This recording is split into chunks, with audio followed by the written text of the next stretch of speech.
I have a hard time wanting to keep talking about them. And Noctua fans don't really have all that pretty goodness unicorn poop anyways.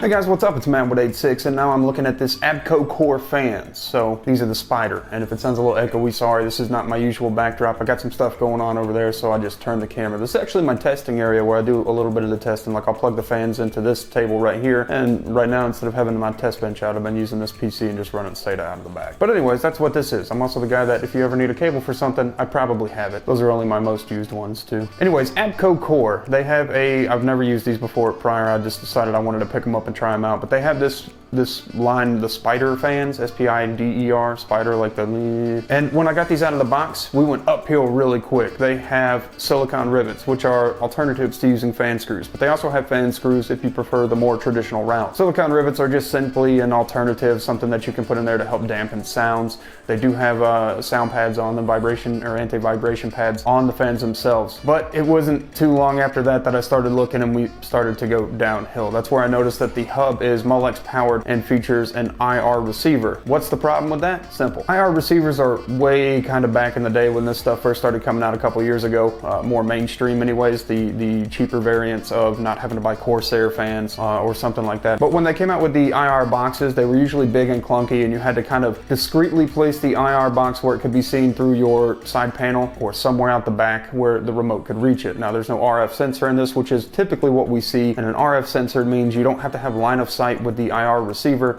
in order to change the lights on it. It just has to be within frequency range of the device in order to change it. So I hope that makes sense. IR receivers are a big no for me. I didn't notice that it had one. I'll usually skip those and not try to tell you about them. Molex power has kind of gone the way of the dinosaurs as well. Also, they really need to consider changing that to SATA power and an RF sensor. Well, that being said, we're moving on. It's a 3-pack of fans, and they're only lit on one side and only 2 sides of the one side that they're lit on instead of a full encompassing surrounding sides. The blades are a little bit dumpy and the CFM is particularly low. Here in this test with the plant that I usually do, you'll see that it's barely enough force or enough power to push the leaves on it, or plastic leaves. A little bit dissatisfying. The blades are kind of big, heavy, and dumpy looking, and kind of a standard, really old school design that just doesn't move air as well as some of the newer designs, even that the more pocket-friendly companies are using. They are very quiet, so you only get 3 case fans in this that are only lit on one side, 2 sides of that one side are actually lit, and there is some hot spotting issues with it. Even when I had the remote within IR range, as you'll see me doing some of the demo, which I didn't continue to do because it became so frustrating. I'm standing about a foot away from it, pointing right at it, and I'm still having issues getting it to tell it to change commands. I find this to be a big problem, and I would not recommend that for anybody. An alternative though is you have the ability to program it to your reset switch. You also have the ability to tie it in with your motherboard. So instead of going up to all 10 fan slots, there is an included adapter for that 10th fan slot, or 0 fan slot I suppose, that you plug it into and can tell it to talk to the motherboard. So if you have motherboard sync options, it should work with some relative ease that way by plugging it into the motherboard's RGB on the motherboard from the fan hub and being able to swap through some of the basic stuff that you'll have in your UI suite. And alternately also, like I mentioned, you can plug in the reset switch adapter and use the reset switch on your PC tower if you have one in order to cycle through the features and not have to worry about using the IR remote at all. Being that they are hydraulic bearing fans, like I said, they are pretty quiet.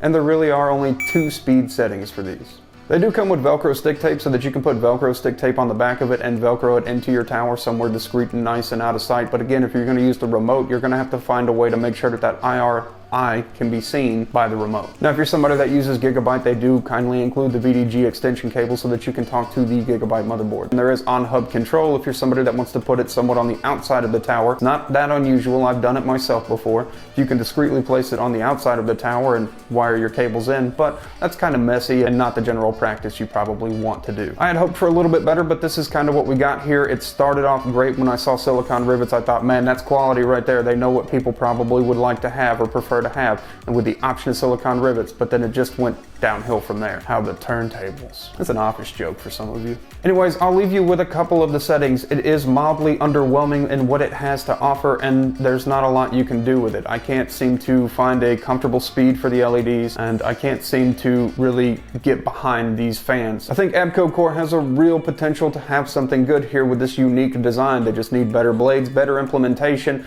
RF remote, RF sensor in the hub, a couple more features and functions, and I think that they're on their way. While that seems like it could be asking for a lot in comparison with other things out there for the same price or less, I think that they could turn this around and actually make it a unique fan that fits for most people. Anyways, guys, I wish I had a little bit more to say about it, but I'm not sure that I have anything that's super great about it.